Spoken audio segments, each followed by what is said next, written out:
Bueno, continuando con los elementos que conforman la parte del sistema de refrigeración, vamos a hablar sobre la bomba mecánica del refrigerante. La bomba mecánica de refrigerante que la estoy señalando en este preciso instante, ¿sí? Hace que el elemento fluido, en este caso, ¿sí? Sea enviado a través de los conductos con presión y de manera constante, permitiendo la libre circulación de líquido refrigerante. ¿Sí? Ahora, aspira, ¿sí? Aspira la parte fría o aspira el refrigerante frío y lo bombea a los canales de refrigeración para que ésta siga por todos los conductos recogiendo la temperatura excedente y éste luego vaya llevándolo o sea enviado al radiador. ¿Para qué entonces sirve la bomba de refrigerante? ¿Sí? Para hacer circular el refrigerante. Perfecto, esa es la respuesta.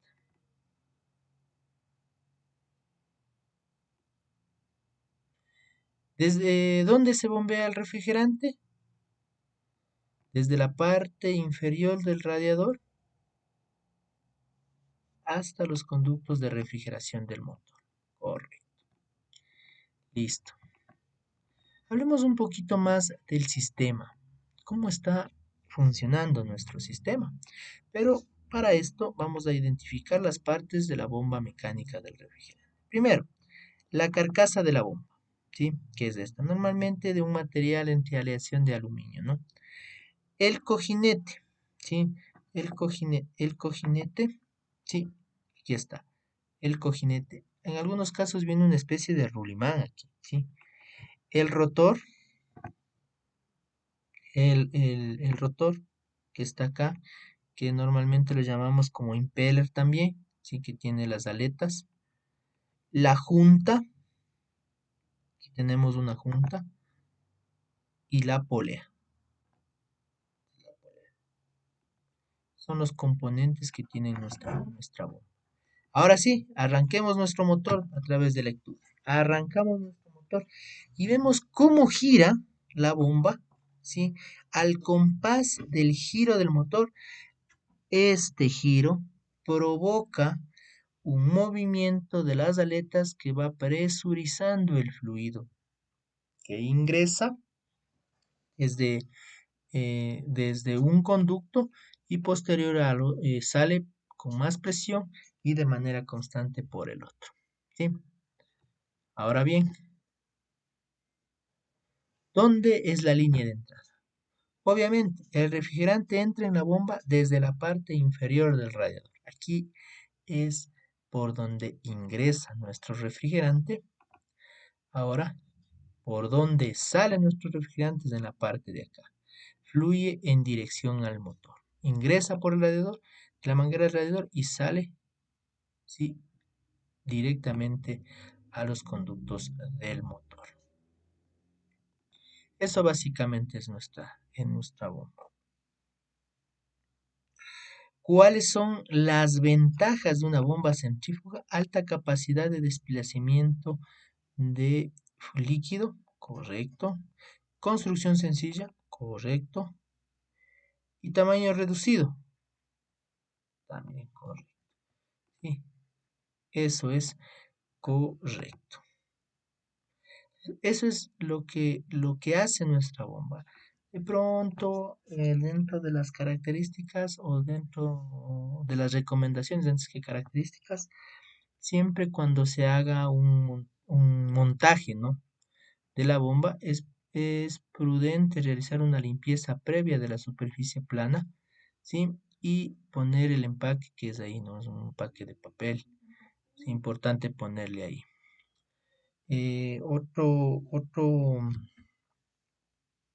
Algo más recomendable también, hay bombas que vienen con aletas de plástico, hay bombas que vienen con aletas metálicas. En algunos casos, no siempre, los vehículos están diseñados con bombas que posean aletas metálicas. Pero por aves situaciones no sucede eso y les hacen de plástico. Entonces es preferible buscar aletas metálicas. Total, la vida útil de la bomba es mayor. Listo, hablemos un poco del tema del ventilador como tal, que es otro de los componentes, pero yo quisiera analizar solamente una partecita, que es esta, la de aquí. El ventilador o con un sistema electromagnético viene montado contra el eje de la bomba de refrigerante. La correa de accesorios de acción del eje de la bomba de refrigerante. Recuerden eso. Si el refrigerante se calienta demasiado, el interruptor térmico se calienta, la bomba del acoplamiento electromagnético tiene tensión, como resultado el rotor se conecta con la polea. El rotor y también el ventilador giran con el eje de la bomba. Mucho ojo cuando haga la siguiente simulación. Primerito vamos a encender nuestro vehículo. Ahí no se prende, o sea, no gira mi ventilador. Pero cuando se empieza a elevar la temperatura, vamos a ver qué sucede, gira mi ventilador. Esto es lo que está pasando a cada instante en nuestros vehículos, ¿sí? De un inicio, el giro del motor no provoca el giro del ventilador, pero al subir la temperatura, ¿sí? Esto provoca el giro del ventilador. Mucho ojo, a veces se nos dañó el embrague del ventilador y lo hacemos directo, con placas le unen una sola para que esté girando.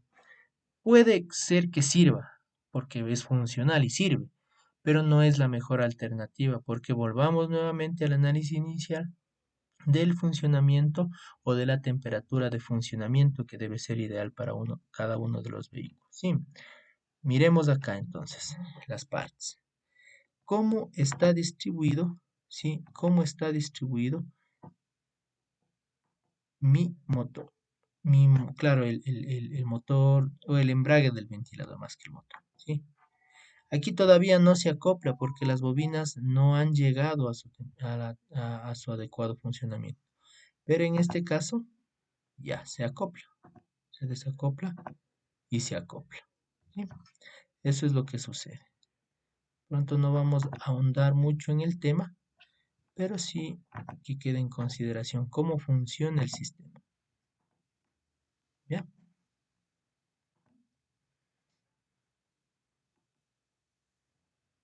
Vamos con otro tipo de ventilador. De igual manera, este en cambio identifica las RPMs y va variando según las RPMs. Este se llama ventilador viscoso.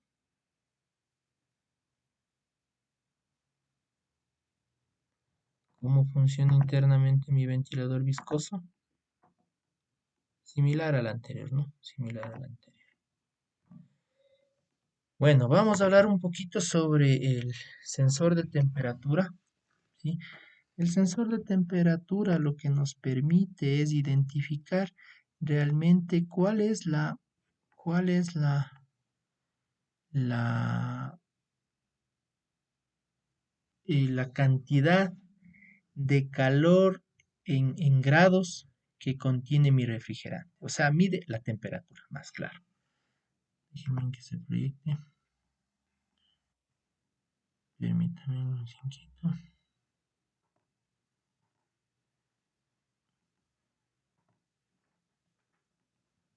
Listo, ahí está mi sensor de temperatura. Entonces tenemos una pieza de medición y una conexión que va a la computadora o de pronto donde se transmite la información. ¿Qué nos interesa saber de este sensor de temperatura? Es cómo funciona. Por eso es importante que cuando nosotros tenemos problemas con el ventilador o problemas de recalentamiento y sabemos que es el sensor, se desconecta este sensor, ¿sí? Y automáticamente mi ventilador funciona. ¿Qué más? El sensor de temperatura del refrigerante, vámonos a la parte de Aquí de animación dice, un motor de combustión interna está frío cuando está apagado. Si se arranca el motor, entonces el motor se calienta. Si la temperatura del motor cambia, también lo hace la cantidad de combustible necesaria para obtener la relación de mezcla correcta. El sensor de temperatura del refrigerante mide la temperatura del refrigerante de modo que la gestión del motor pueda ajustar la mezcla en consecuencia. Sí, ahí está nuestro sensor de temperatura y es el que nos ayuda, aparte de saber cuánto está mi motor de caliente y si necesita o no necesita algún tipo de enfriamiento especial, también calibra el tema del combustible. Por eso es importante nuestro sensor de temperatura. ¿Sí? Por acá nos vamos a la parte del sensor y terminamos con esto. Esto básicamente es en cuanto al sensor de temperatura. ¿Listo? Todos los sistemas, automáticamente todos los sistemas tratan de avisar su daño. ¿Sí? Hay sistemas, por ejemplo, de motor, en el caso del sistema de lubricación que se enciende un foco cuando nos avisa que ya no hay aceite. Hay sistemas inteligentes de transmisión que hemos de observar más adelante, que también tiene dispositivos para avisar cuando el aceite está bajo, cuando hay algún problema en el aceite.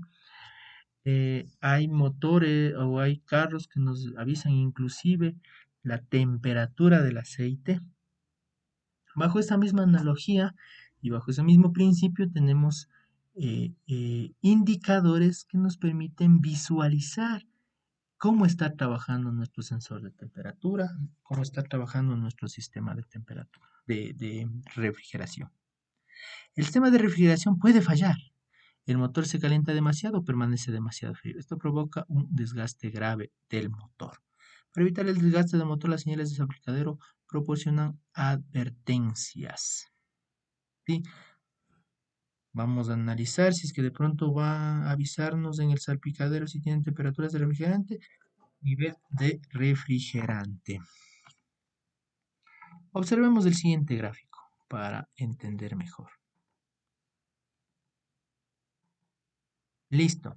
La temperatura en este caso está a 27 grados, que es una temperatura normal, digamos. Sí, o 10 grados o 9, como en el caso de la sierra, que llegamos a 4 grados. ¿Qué pasa si mi temperatura empieza a subir? Empieza a subir, empieza a subir, empieza a subir, empieza a subir. ¿Sí?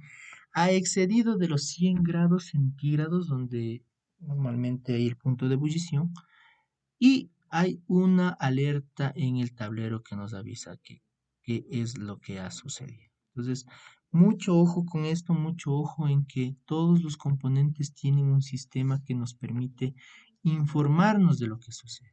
Al igual que este, hay una alarma que avisa cuando ya la temperatura excede y es un poco pequeño. Esto sucede mucho en vehículos de pronto un poco pequeños que nos avisa ya cuando se fundió el motor, ¿sí?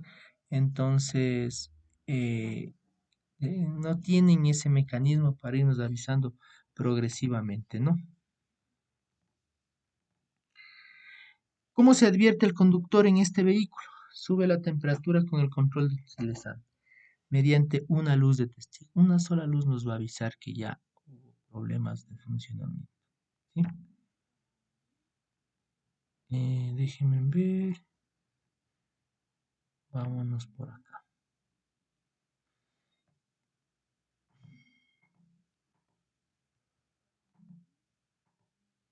Ya, aquí está. ¿Cuáles son los símbolos que refieren al sistema de refrigeración? Obviamente este que nos indica el nivel de refrigerante y obviamente este que es el de la temperatura de refrigerante, ¿sí? Así que mucho cuidado y mucha consideración con eso, ¿sí? Por último, hay medidores, hay medidores que utilizan un indicador y este indicador nos va a informar progresivamente y visualmente desde la parte más baja, digámoslo, hasta la parte más alta, ¿sí? Lo único que hace es avisarnos cuando la temperatura ya está arriba. Vamos a ver. Mire, sí.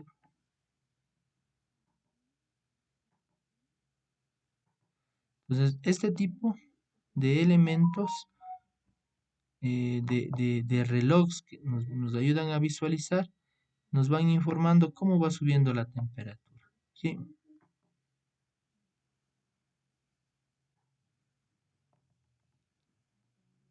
Entonces, todo esto vamos a comprobar en los vehículos que al momento tenemos, ¿no? Listo, hasta aquí en cuanto a los temas de los componentes del sistema de refrigeración.